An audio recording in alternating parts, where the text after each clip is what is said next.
All right. Good morning, everyone, and welcome to SAGE Live of May 2026. My name is Katherine Weibel. I'm a graduate student in applied physics at Stanford and kind of a constant installment uh, for the last 5 years at SLAC National Accelerator Lab. I'm also a member of the SAGE Executive Committee and a coordinator of some of the SAGEX Club activities. Before we start, let me explain what the SAGE journey and how SAGE Live fits into that journey is. SAGE Journey is a program whose mission is to inspire and encourage students to explore STEM careers for their future. We do this, by and large, by offering free summer camps, paid internships, professional growth sessions, and many opportunities to connect with professionals who care about you and your future. Um, SAGE Live is part of the SAGE Journey. It's an online gathering of students who have attended summer camp and are curious about the next steps in their SAGE journey. It's also a time to connect with SAGE volunteers. It's held via Zoom, and we cover topics relevant to your journey, whether it's a career-related field such as designing your life, a resume workshop, how to prepare for an interview, or new and exciting topics such as quantum computing, AI, and machine learning. Okay. So today we have a very special presentation brought to you by a group of your own peers who have been working together on a team to prepare a scientific proposal for the opportunity to conduct professional scale scientific research through the Beamline for Schools project. As their mentor, it is my honor to introduce them. This is Team Perseverance 2.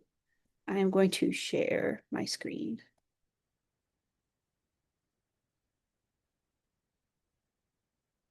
All right. And just to double check, can everyone see what is being shared as a first slide of a presentation? Yes? Yes. Thumbs up? Okay, spectacular. All right, Team Perseverance 2, take it away.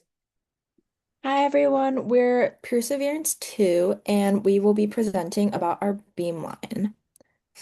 So, can we get the next slide, please? Hi, I'm Selena Lee. I'm from Castro Valley High School in Castro Valley, California, and I'm 16 and like a sophomore, 10th grade. I'm Josie Relag. I'm from Bosque High School in New Mexico, and I'm a freshman and I'm 15. Hi, I'm Sana and I'm a junior in high school. I go to Branham High School in San Jose, California, and I'm 16. Hi, I'm Noah Michael, and I'm currently 18 years old and a senior at Christopher High School in Gilroy, California.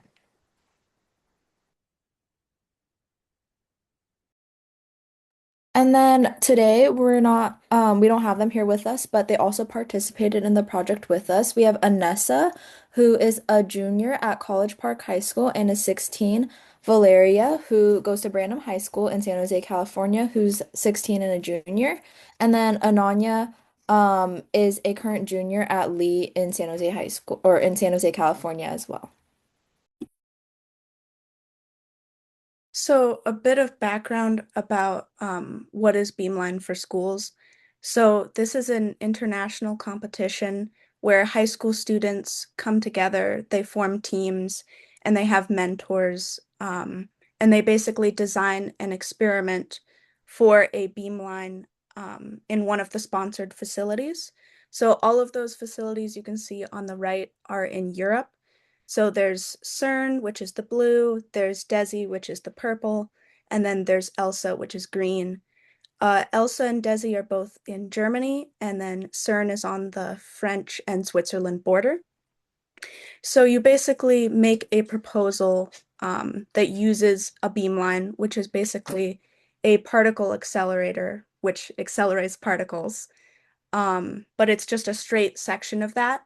And rather than having two different beams of moving particles hit each other, you have a beam of moving particles which hit a fixed target. And if your proposal is chosen, you get to go to the facility you submitted to and actually do your experiment. So, Beeline for Schools, it was introduced to us through SAGE because this is a SAGE organized project. And we basically got an email that kind of invited us, and this is how it all got started. And one of the reasons why we wanted to participate was that we wanted to like show colleges that we're all passionate about physics, and we also have this like drive and initiative to chase after opportunities like this one. And then another reason is that the Beeline for Schools program, it shows that we have it can give us like some research experience, which is something that a lot of high schoolers don't really have until later in their college life. And then finally, another thing that we appreciated was that this program, it gave us the chance to work in like a kind of like woman-dominated team whereas the Be Mind for Schools project, historically, they have like 62% of participants being male. And so with the help of like programs like SAGE, we wanted to encourage more girls to be able to participate in Be Mind for Schools and also just science in general. And then an extra reason is that since this whole program took place online for us, some of us, such as like Noah, they live in like rural towns where just like there's not a lot of like opportunities to get involved with things like science and technology. And so through Beamline for Schools, some those people were able to come over and conduct research online with us. Noah, do you want to add anything about that? Yeah, so for me, it was kind of difficult to get into engineering, especially since I'm going into college next year and I didn't have research experience. So through this program, I was able to get practical experience in material science before attending university.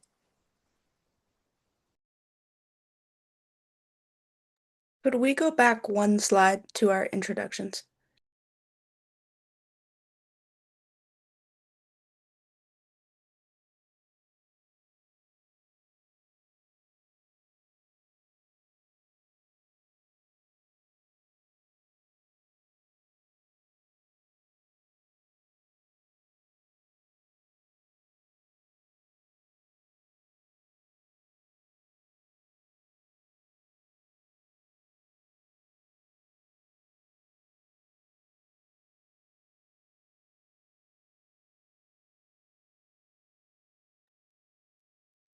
Um,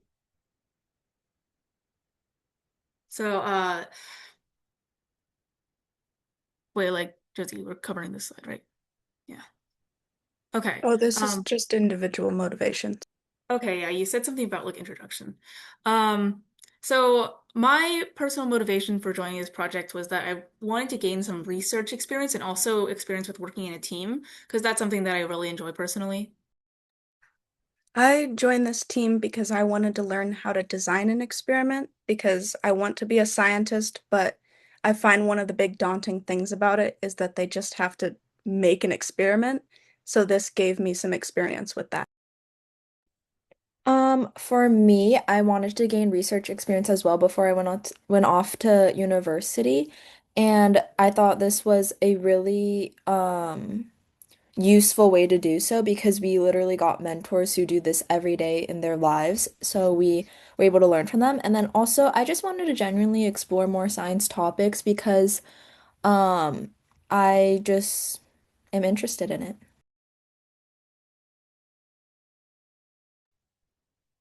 So as I previously said, I wanted to gain research experience in material science before beginning university. So, since this whole project is based on particle physics, it's a particle physics experimental design contest. Here's some background information on just like particle physics and also just some concepts related to what we're doing. So, the word particle, it's got kind of like a loose definition, but in the context of particle physics, it usually refers to like a very small subatomic unit of matter, and probably most commonly just the like fundamental particle type. So like things like quarks, but there's also things other than quarks. So, and one thing about the universe is that there's like all around the universe, there's just these like energetic or like very fast subatomic particles just like flying all over the place. And they hit Earth and they hit like a bunch of different planets and they're just really all over. And these subatomic particles, they're usually things like atom nuclei, so and like protons. as well as like some electrons and some other particles. Um, and these are sort of like what form kind of like space radiation, at least in one part of it. Um, Particles from outside the solar system, they're called galactic cosmic rays or GCRs, and then ones that come from the sun are called solar energetic particles or SEPs. And GCRs, the galactic cosmic rays, are the main source of background radiation on Mars. So for our experiment, we knew that we wanted to do something related to the goal that humans have to try and go to Mars. But there were two big problems that we saw with space travel right now. And one of those is that we have insufficient shielding. So we don't actually know how well our shielding would do on Mars. And it's very important when you bring a human being there that they have good shielding to protect them. And there's also a high cost. It takes a lot of money to send something up into space. So, as reference for that, the Artemis 2 mission, which just launched, which was only going to the moon, the launch itself cost $4 billion. And so far, the program of Artemis has cost $93 billion. And going to the moon is 4,000 miles away, whereas Mars is 140 million miles away. So it's a little bit farther and it costs a little bit more fuel and resources to get to Mars than the moon. So it's going to cost more than that $93 billion. So our experiment proposes using Martian rock itself as a shield because it means you don't have to pay to bring radiation shielding with you on your journey. It's already there when you get there. So the idea is that since Mars is volcanic, it has caves, so you would be living in a cave underneath the surface, and the meters of rock between you and the surface would be your shield from radiation damage. And the reason that this works is because Mars is similar to the moon, and the moon has no atmosphere, which means that it has this phenomenon about it where radiation only hits the surface of the rock called the regolith. And Mars does have an atmosphere, but it's got a very thin one, so this same phenomenon exists. So with our experiment, we're going to test the properties related to radiation of rocks similar to Martian rock, because of course we cannot get a hold of Martian meteorites as high school students. We decided to simulate Martian rock because our local areas are volcanic. So we collected rocks from New Mexico and California, specifically basalt, which is also found on Mars. And then the two main questions that we are going to be answering is looking at the stopping power of our rocks, which is called attenuation. So basically, how much of the momentum of the beam can we chip off or slow it down by? And then also looking at damage. So does the beam damage the surface of our rocks at all? So to design our experiment, we first had to figure out what units we were dealing with. And on the graph on the right, you can see that it says GeV over C. So EV is an electron volt, which is basically how much energy an electron gains when accelerated at 1 volt. And then that over C represents over the speed of light. And then you'll often see in front of EV a letter like GeV here. And that basically represents units, so we don't have to write a bunch of zeros, because MeV is 1 million electron volts, and GeV, which is what we're dealing with here, is 1 billion electron volts. So we have a lot of electron volts. And then beam momentum. Momentum is the quantity of motion an object has, so mass times velocity. So that basically means that if a car was driving at 10 miles an hour and hit a wall, versus if you were running at 10 miles an hour and hit that same wall, the car would have more momentum than you because even though you have the same velocity, the car has more mass than you. So it's going to have more momentum. So as we discussed before, there are two types of radiation that hit Mars, and those are solar energetic particles and galactic cosmic rays. but galactic cosmic rays are more abundant and do more damage, so that's the one that we decided to go with. And galactic cosmic rays are made of 85% protons, 14% helium ions, and 1% HCEs. And we cannot simulate the helium ions or the HCEs, but we can simulate the protons. So the one beam available to us with this competition that has a proton beam is CERN. And you can see on the graph on the right that it's not pure protons. CERN's beam kind of fluctuates between percent the beam is made of different particles. So as you go up in energy, you can see that the percent of the beam that's made of certain particles changes. So you have anti-electrons, pions, kaons, and pink, which is the protons. And we're focusing on getting as pure of a proton beam as possible, which is why we chose 11 GeV.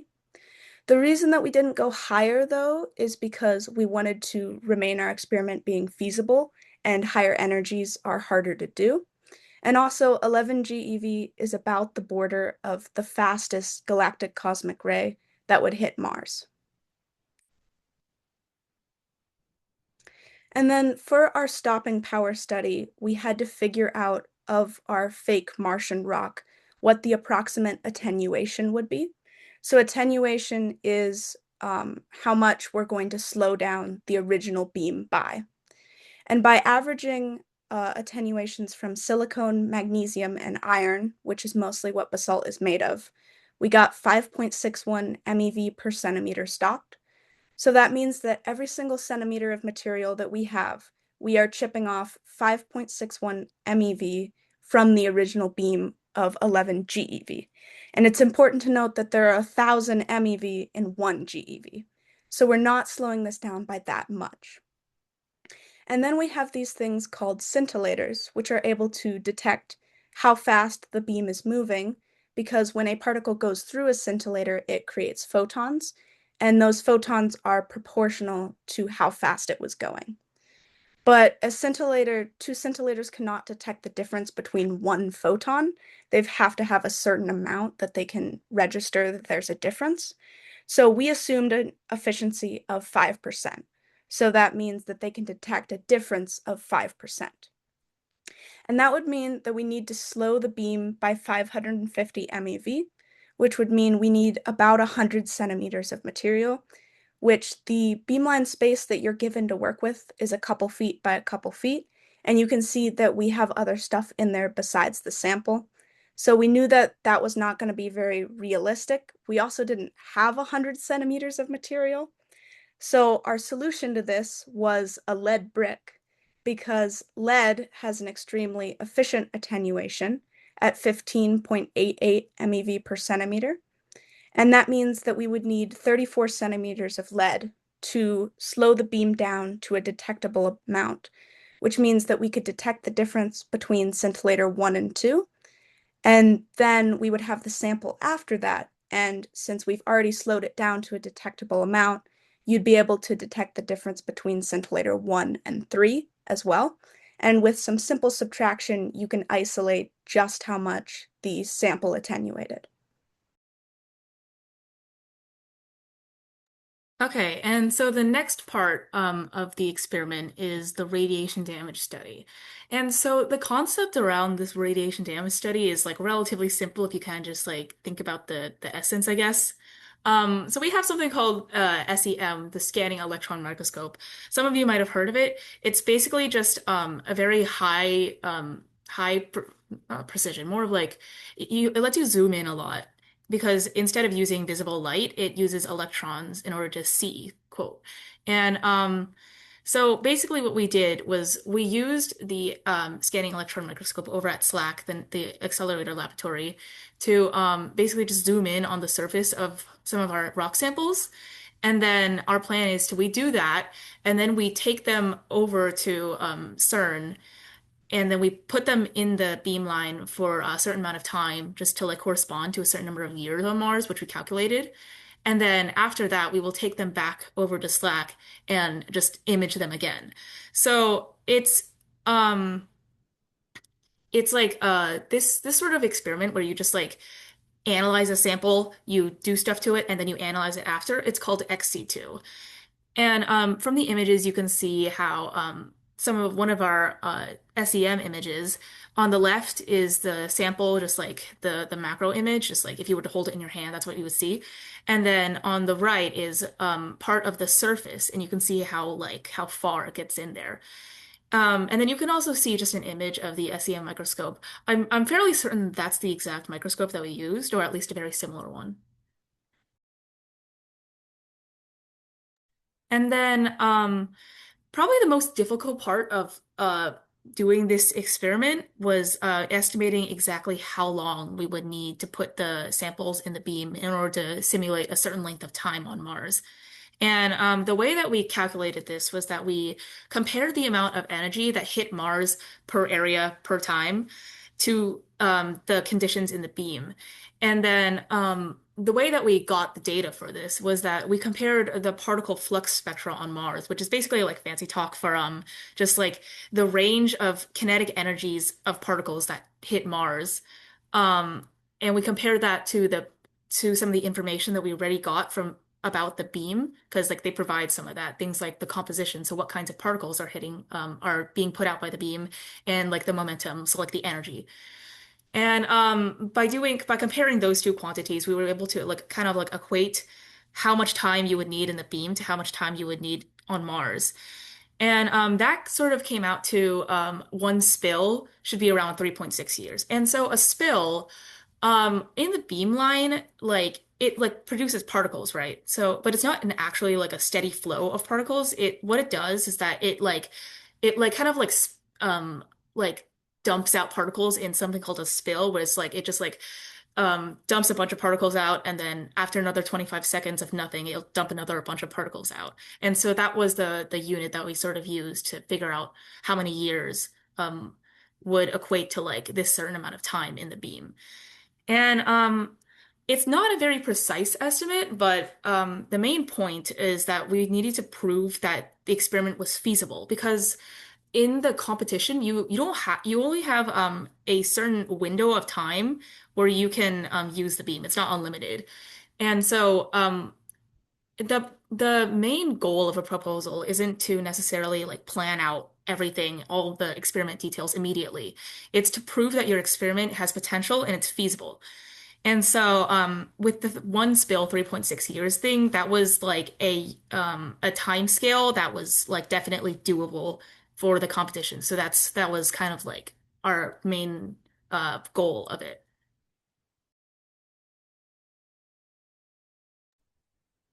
So for our data, we gathered basalt samples from our local areas, which mimic the Martian rock, and then we ran pre-characterization tests. So first we checked for density, and then we used the scanning electron microscopy to create an image. And then we lastly used the laser-induced breakdown spectroscopy composition analysis.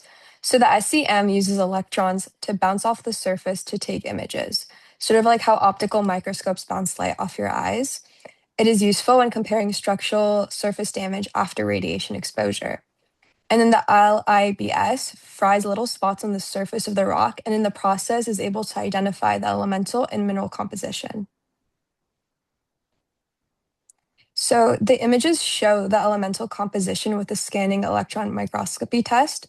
Using a special setting on the SEM, we did a technique called energy dispersive X-ray spectroscopy, which allowed us to see the elemental composition of the surface and where those elements are distributed. This composition might change a little bit after radiation damage, and we might start seeing heavier elements that we weren't there before. Okay, so onto the research outreach portion of the project. This was essentially like an optional component of the competition where it's separate from the actual paper, like experiment paper, but this is where the teams share their passion for science essentially to their local community and particularly people who have limited access to it. And we essentially just had to submit like a 200 word portion as a part of our application, and we earn a prize, and part of the prize would be a amount of funds that we can go to actually putting the or actually executing the outreach portion. And at first, our initial thought was, okay, people who don't have that much access to science. So we thought children. So we were kind of going that direction. And then after like a brief discussion, we brought up what if we change our view to seniors? Because children will eventually grow up and hopefully have the opportunities to learn more about science, but seniors, they already have been through the process and they have already gone through education and maybe they haven't been able to learn and weren't given these opportunities. So we decided to shift our focus, but also at the same time, we know that seniors have lived a long time and they can give us advice from all their experience that they have gone through. So we decided to focus on seniors because it's not only a learning experience for them, but also a learning experience for us. So essentially, like I said, the purpose of the project was to give senior citizens the opportunity to learn about science through projects, presentations, and discussions where we would visit like senior homes or senior centers to do so. And we did this to create opportunities while bridging generations at the same time, which I feel like is a big issue today, especially now with all these technological innovations. We're kind of separated and like sometimes when we're trying to have a discussion with people from other generations, we don't there's a communication barrier. So we wanted to break that while also doing this at the same time. And we wanted to give seniors an opportunity to learn even at an older age. And for our plan, like I said, we would visit senior centers and homes and then hopefully hand out pamphlets on our research project. We also wanted to participate in an interactive activity. So just some examples we had laid out were the cloud chamber, a scale distance solar system, or just coloring. And we would conclude it all by having conversations with seniors on their interactions with space because that's what our experiment is focused on. So maybe seeing the moon landing when they were younger or current interest with space. And this could just be like a general conversation just to, like bond with them. And then on the next slide, I put in a short video of the cloud chamber, and after the video plays, I can explain what's going on.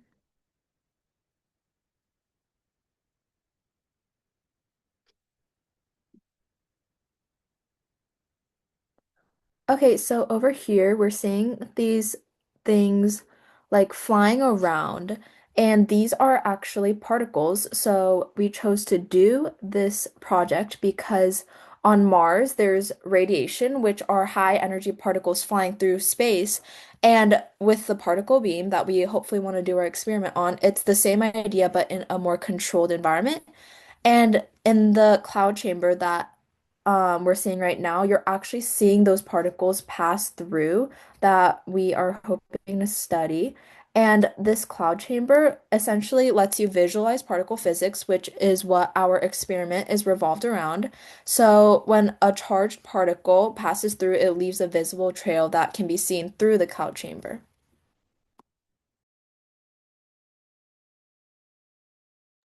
So, here's a timeline of kind of roughly when things happen with our this whole project.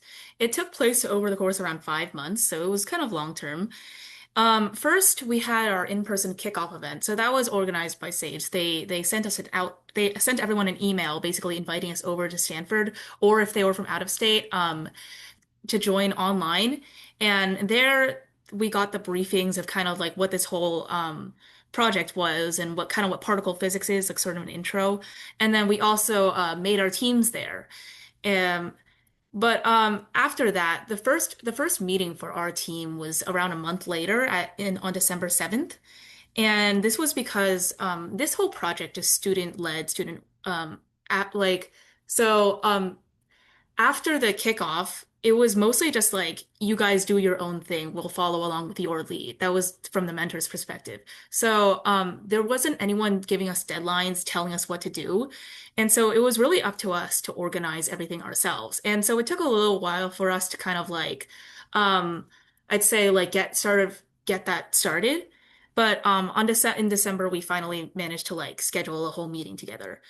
And then after that, we sort of were still trying to figure out what to do because it was hard to figure out where to get started with this because none of us had any previous research experience or previous particle physics experience, and we were all very new to this. But but we were like slowly making progress, and eventually on January 12th, we decided on our experiment concept, this whole Mars thing. And then after that, things just kept on speeding up for there. On January 18th, we collected our samples. The samples that we have, the rock samples, are from me and Josie. So we went out to collect them. Not together because we live in different states, but coincidentally, they were just on the same day. After that, we sent them over to the laboratory. We mailed them. And there, our mentors like ran the tests on them and gave us back the data on March 6th. Due to some like age limitations, safety, that sort of thing, we weren't allowed to go into the labs ourselves to run tests. So that was done by our mentors. And then finally, we used that data to in our proposal, and we submitted the proposal on March 12th after a lot of work.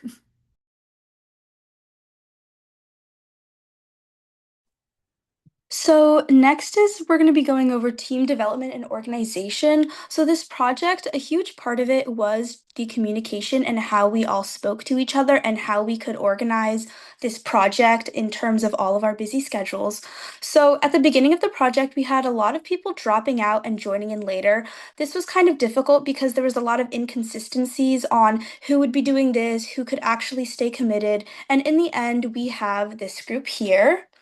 There was also some inconsistencies in when people were made aware of the project because some people were made aware that this project even existed a couple weeks later than the project actually started. And so we had a couple people join late, which is perfectly fine because those people did stay and are now committed to the project along with everyone else who joined early. Another thing that we used to help us organize was splitting the team into two groups and deciding on our own roles and tasks, depending on our capabilities and interests.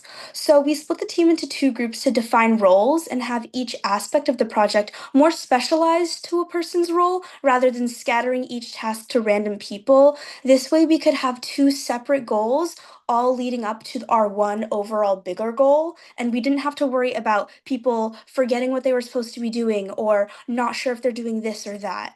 And we also used Google Drive to help us organize all of this and have different folders for all of it. It was really helpful. For communication methods, we mainly used email and text. Zoom we would use for going over like weekly or monthly like development meetings to see how our project was going. Text is where we would have plans be discussed, and then email is when we would finalize those plans so that we had one long chain of easily accessible and readable plans. So, kind of doing all the research and like developing the proposal, it was like a pretty long process. As I mentioned before, none of us had really any prior particle physics or research experience. So in the beginning, it was like a lot of learning from scratch, really. In the beginning, it was a lot of like reading papers. That was also something we had to learn because none of us had really read a scientific paper before. But as we narrowed in on what we wanted to do, it was a lot more of listening to our mentors explain relevant concepts. So things like the stopping power, like how radiation absorbs and that sort of thing. And people had all sorts of ideas for the experiment at first, and we discussed them together until we settled on one. Another thing we had to do was we had to go out and look for data sources of data. For example, the graph on the like particle flux spectra. So basically, what particles were hitting Mars. That was something that we had to source from a paper. And another thing was stopping power, like the measure of how well, basically how well like a material can like stop radiation. That was also sourced from a database called P-star. And there was a lot of also applying things that we learned to come up with ideas because we really had to, it wasn't just about learning the concepts, we also had to use them in our proposal and figure out how everything would work. A big part of this was using math. You can see the image of that's one of Josie's calculation images. It's her evil, evil math quote. And then on the other picture is like a little doodle I wrote in one of my little like notepad paper things. Um Another thing that we ran into a lot was roadblocks, unforeseen challenges. And because as we sort of built up our knowledge of things, we realized that, oh, an idea that we had before, actually there's an issue with this, there's a flaw, or there's something that we didn't account for. And so we had to come up with workarounds for that too. For example, one of the things that was a workaround was the lead brick that we put in front of the beam in order to like slow down the beam first because we didn't know that the scintillators couldn't pick up on the particles on the change in particles as much. And then finally, there was also just like a lot to learn from just writing the proposal itself. First of all, the proposal, there's a word limit in the competition. And it's not a very big word limit. So we had to really figure out, we had to really understand what we were doing, what we wanted to explain, and figure out how to say that very concisely. And then also just like another extra thing that we got exposure to was a program called LaTeX. It's spelled LATEX, like latex, but it's pronounced LaTeX. And it's basically this like typesetting program that lets you like t type documents in a very like formal way for like scientific or mathematical purposes. And that was just something that we were able to gain some exposure to. We got help with that, but still, it was pretty interesting to use. Okay, so we obviously were all interested in this project, so we would hope to continue the project as well. And this goes for the outreach portion. As I mentioned before, if we win, we can get funds to execute the project. But even if we don't win, we also wanted to carry out the project for senior citizens. It was just a really great opportunity for us and them as well. And it it doesn't really require much funds or anything. It's just a great opportunity. And then we're still waiting to hear back from this competition, but there were 700 teams this year who submitted, and they pick 5 people. So even if we don't win, there's still more things that we can do with this project. One of the things that we plan to do is rework our submission and submit it to the Dalton Cumbrian facility, which is a beamline in the UK.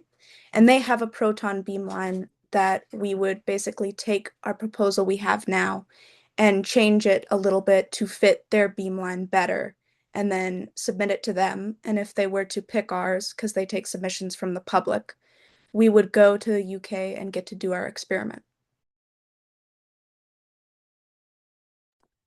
Some key takeaways that we got from doing the Beamline for Schools experiment were communicating with team members, mentors, and other people, as I mentioned before.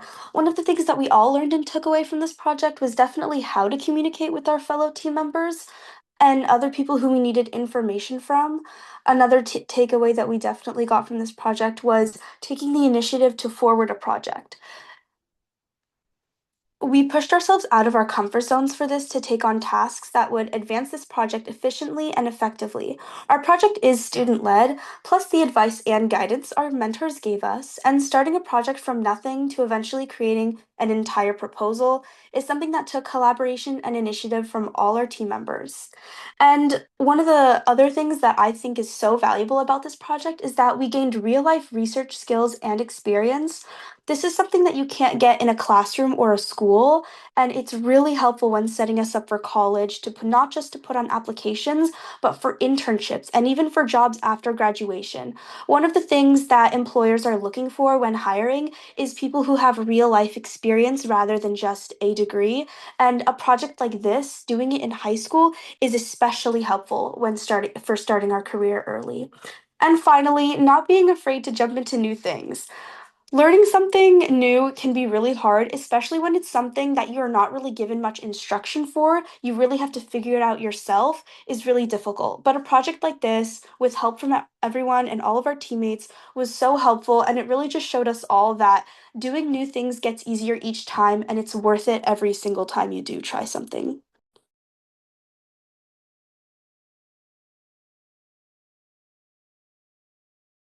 All right, a big round of applause for everybody who's presented. Thank you so much, Team Perseverance 2. Does we're opening this now up for questions from the audience.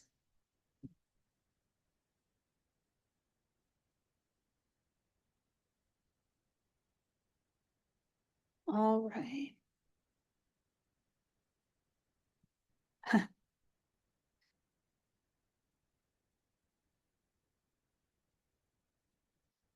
Well, I have some questions for you guys as your mentor. What are you, here we go from Loy. What are other ideas you had aside from Martian rocks? There was an idea when we first kind of had an idea in January that we were going to do a simulated Martian rock, but also then make Martian concrete, which would basically mean you don't need to live in caves, but it would more be that you mix Martian rock dust with like a concrete material, and then you would 3D print it into homes, which is I think I watched a video on it a long time ago about a proposal for it. But then we realized we didn't really know how to make Martian concrete, and we didn't really have time to do it, so we had to table that idea. I think that there was also some talk at the beginning of doing something to do with something like X-ray diffraction. That might have just been part of like um the data analysis part, like what things would we characterize, like what tests would be run. But that also got scrapped because we couldn't really get our hands on the instruments and things.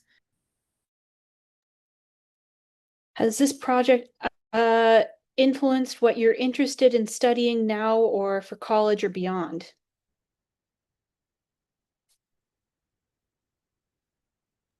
For me, at least, before this, I never had really any research experience, and I think that my idea of what researchers did was like very limited. Because when you think of a scientist, you think of someone who works in a lab or whatever, and like I don't know, pours like scary chemicals in a mix and makes them explode. But setting that aside, I think that from this experience, I really got to learn like how there's a very big variety in what scientists and researchers do because for a long time, I sort of thought that it just wasn't in me to do something like research because like I just felt like I don't know if I could like work in a lab all day or something like that.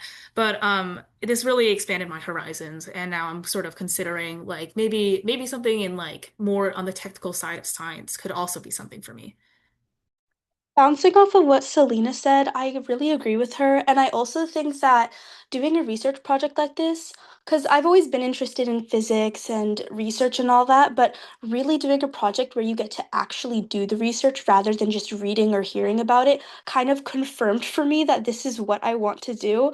Um, one of the one of the ladies we were working with showed us this physics textbook, and it was so scary looking, but at the same time, I absolutely fell in love with the idea of being able to read it and understand it. So I think a project like this is just like the first step for me in terms of becoming an actual scientist.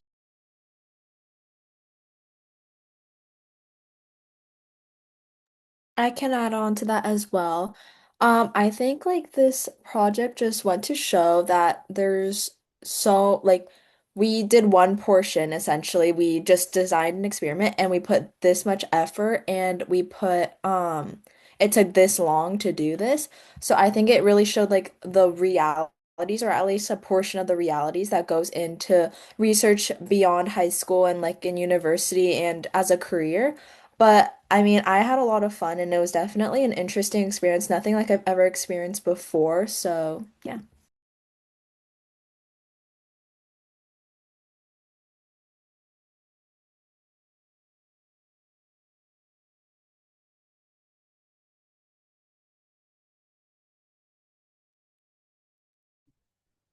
Should we move on to the next question? Yeah.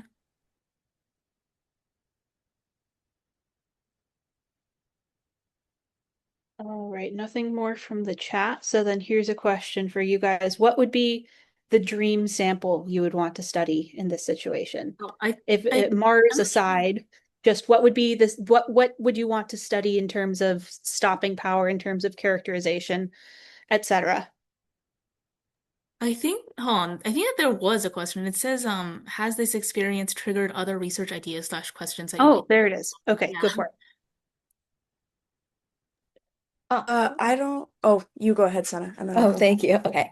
I think for me, so I was one of the members who joined later in the project because I was initially in a different group, but that never went through, and I was also interested in this topic as well. But for me, my initial thing I wanted to study, and I still do want to study. I think this just broadened how much more I wanted to study this. But for me, I wanted to focus on the limitations of an accelerate of the beam essentially, like the characteristics of a beam rather than like experimenting on something else. So I wanted to do something like that, and I felt like with I mean, like, it can literally explore, like, life on Mars. So, what else can it do? So, that's kind of what I wanted to explore. And I think it just influenced me to do that more. Oh yeah. Just a detail about that. During the kickoff, the initial kickoff back in November of last year, a bunch of students sort of gathered together and we split into teams based on the like roughly the area of science that we might be interested in.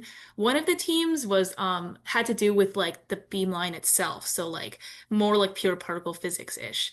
Tana, was that the one that you were in? Yeah, that is. Yeah, so I guess that yeah, so the rest of us we were all the initial sort of like I guess name of our team was just like material science slash space. So that was kind of the rough area of like science that we were in as related to this beamline. And so that's why we were like talking about Mars and like testing material properties and that sort of thing. And for research, I don't have any other research ideas that I want to pursue, but adding on to this project, since we plan to submit to the Dalton Cumbrian facility, I've been trying to, with my school, be able to do like the scanning electron microscopy and all of the lab work with a university in New Mexico, UNM. And I think the only reason I like had the motivation to do it and had something to like propose to them was because of this proposal. Yeah, so like continuing research and that sort of thing. Are your teachers aware of this project proposal process? And if yes, what was their reaction? Uh, there's some curiosity if it affects how teachers teach science or physics specifically. I was not like in communication with any of my teachers for this. I have not taken physics yet.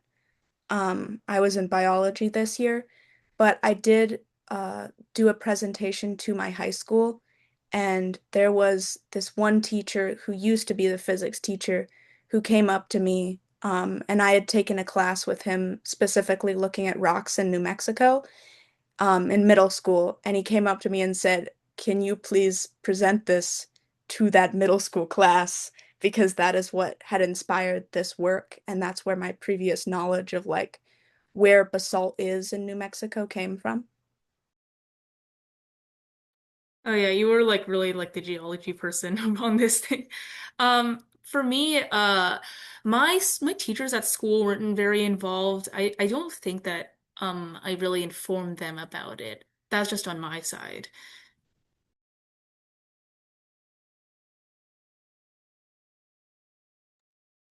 What's one piece of advice you have for students who want to try Beamline for Schools project next year? I think that the biggest part of one of the biggest things that I took away from this like Beamline for Schools whole project is that um you really have to like put yourself out there. You really have to like make yourself do these things and try to like reach out to other people. At least for me, it was like it sort of like took a while that the so remember on the timeline it was there was like a 1 month gap between our the kickoff and the first meeting. And for me, at least, it was because it didn't really set in for me that like, oh, no one's making me do this. If I were to just walk away from this project, no one would like force me to come back. So I have to, if I want anything to happen, I have to like invest myself. I have to really like push myself forward and try to like bring other people. And of course, everyone else also like sort of realize that and like you have to put in your own effort because no one's making you do this. And the same thing happens in like science and real world. So it's really just like, yeah, you have to learn how to like put yourself out there. I want to add on to that as, like I mentioned before, someone who joined later. My group never started because there was no like communication between us, and like no one really would really like reach out, and it never got started. And once, I mean, like it was eventually too late to start, obviously. So I feel like the biggest takeaway is you really have to take initiative in these situations, and it's not like it can't be one person trying to do it all. Like each individual person should be taking the initiative, and essentially like you're all a leader in the project. You all have a designated job, and like I think we mentioned this in the project as well. Like we all had designated jobs and we all had like a designated role, and you're essentially the leader of that role and maybe even the only person in that role. So it's really, really important to get your job done and like take initiative to do it efficiently. I would also say, if you're interested in doing something like Beamline for Schools or something similar, you should just do it. Because one of the things that I had been worried about when I joined this team was that I would not know enough to do it because I hadn't taken physics. And I also knew I was going to be one of the only people from New Mexico.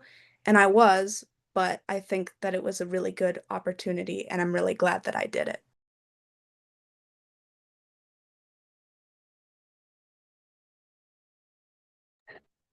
Just jump in. Just do This is not a Nike sponsored ad. it. All right. If there are no more questions, oh, here we go. Natalie, how can you get involved and form a team? Um, for for us, we kind of had Sage help us out on this. I was a Sage camp participant, and I remember learning about this and being like, wow, like I really want to do this, almost like automatically.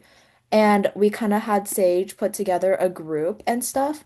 But I also remember hearing about how a lot of students, like maybe within their schools or within like a friend group, um we they like just gathered a group together and they found like a research topic they were interested in. But I mean, like we did have a lot of help from the Slack employees and our mentors, but I mean, it was essentially like student led. Like this was a student driven project. So, yeah.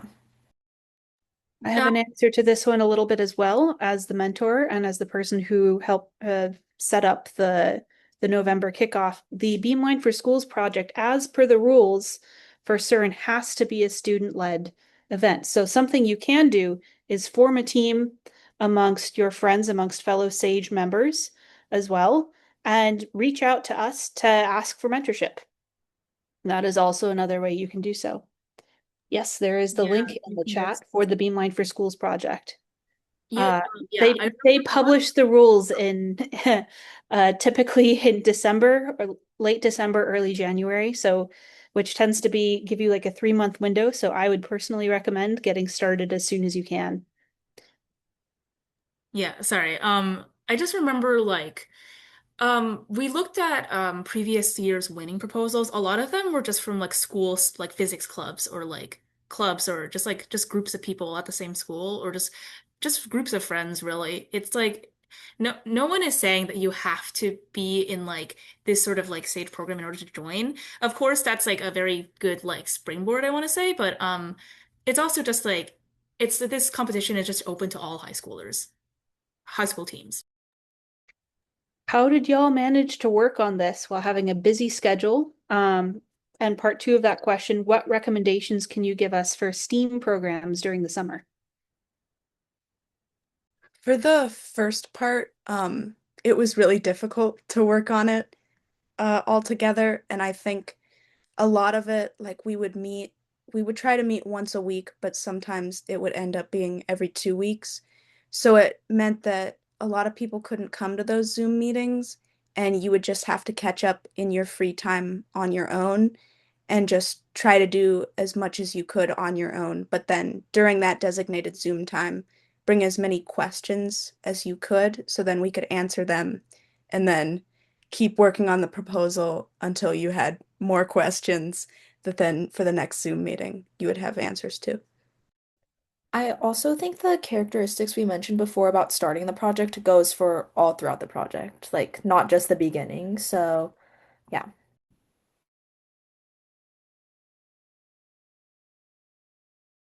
I think it also says, can you give us for the what recommendations can you give us for the STEAM program during the summer? Are you saying like what like sort of like summer programs or camps? What might we recommend? Are you saying that?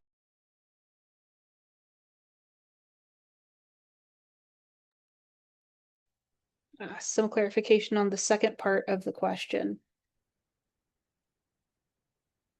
For now, treat that as open-ended. What recommendations do you guys have for the STEAM programs during the summer for topics you'd be interested in learning about, for ways you can structure things so that students would be similarly self-motivated as they go through for projects?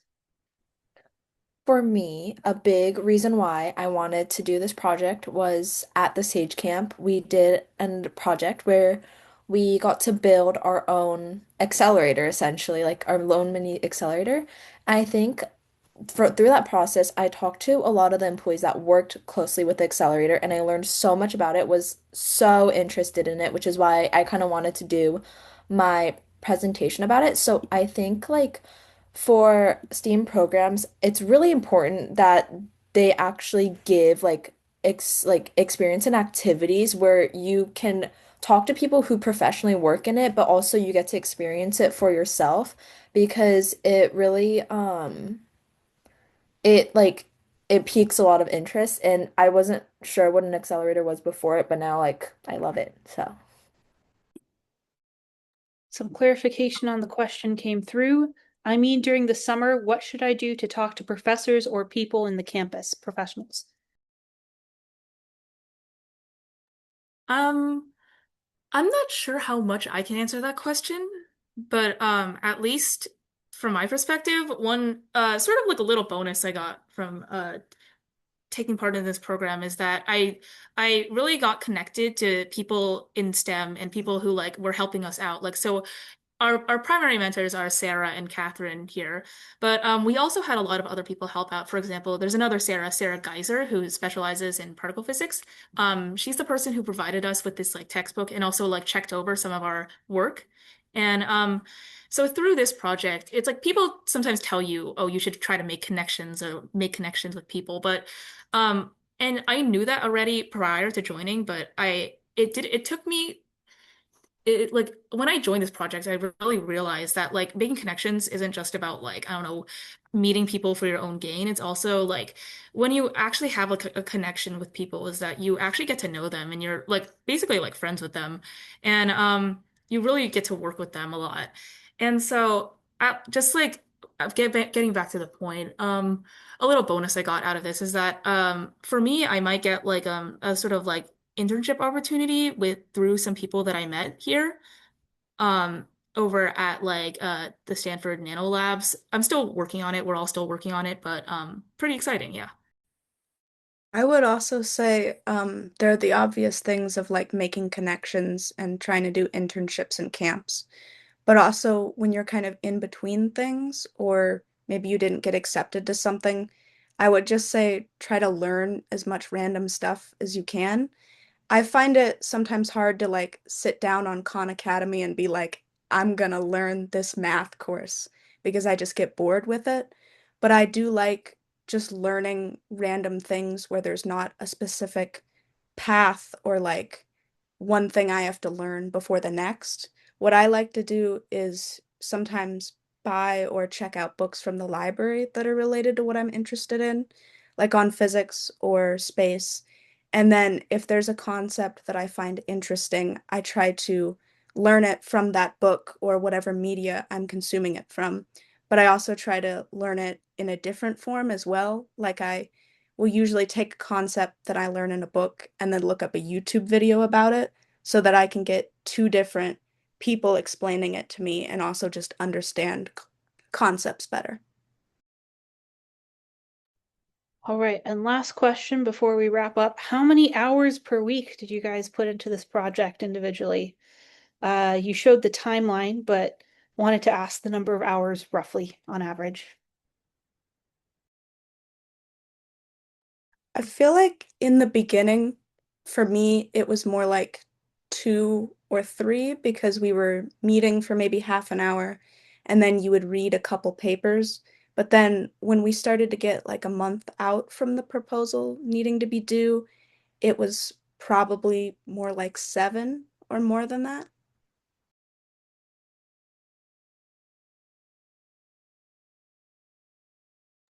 Yeah, it kind of depended on the week and like how far in we were. Um, Kind of the last week or two, it was like a lot of work because we were really just like trying to finish everything, check over everything. It really depends. I want to say, it was like a few hours a week. I can't give an exact number, honestly.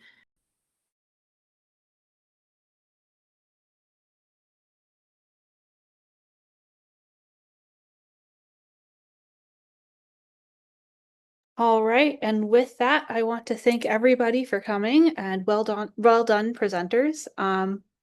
Thank you so much. Please follow Sage on Instagram, or check info at mysagejourney.org. Also, if you're interested in the Beamline for Schools project, the link is in the chat, but you can literally type in BL4S in your search bar.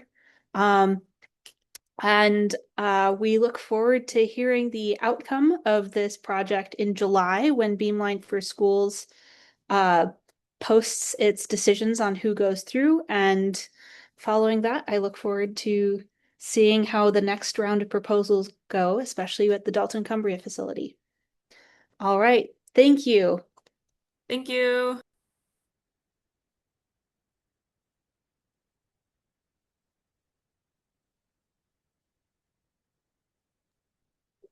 Great job, you guys.